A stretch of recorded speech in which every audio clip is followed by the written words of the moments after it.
ये सभी राज्य के हॉस्पिटल में खाना बनाने का काम किसको दे दिया?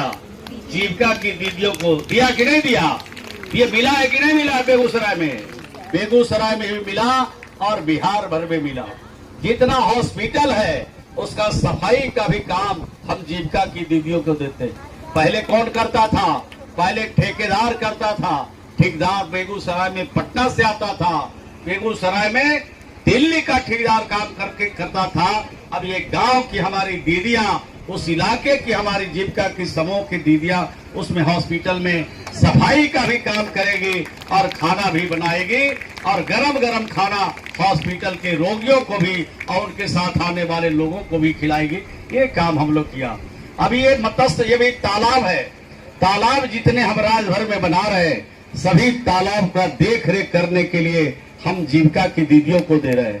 तो उससे आपकी आमदनी बढ़ेगी, आपका और भी आमदनी बढ़ेगा। तो ये काम भी हम लोग करने वाले हैं, कर रहे हैं।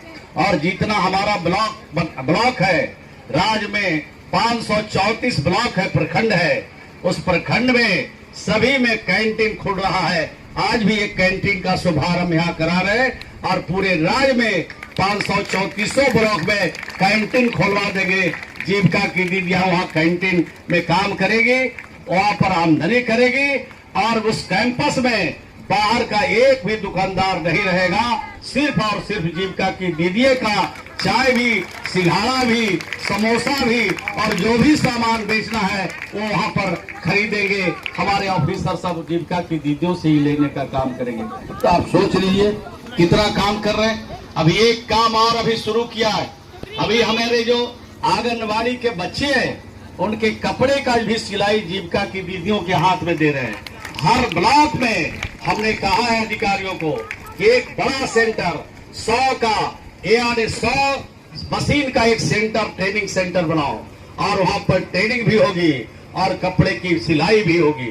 तो आप सोच लीजिए कि जो कपड़ा गांव के हमारे आंगनबाड़ी की बेटियां पहरेगी, लड़के पहरेंगे, उसकी सिलाई का काम कौन करेगा?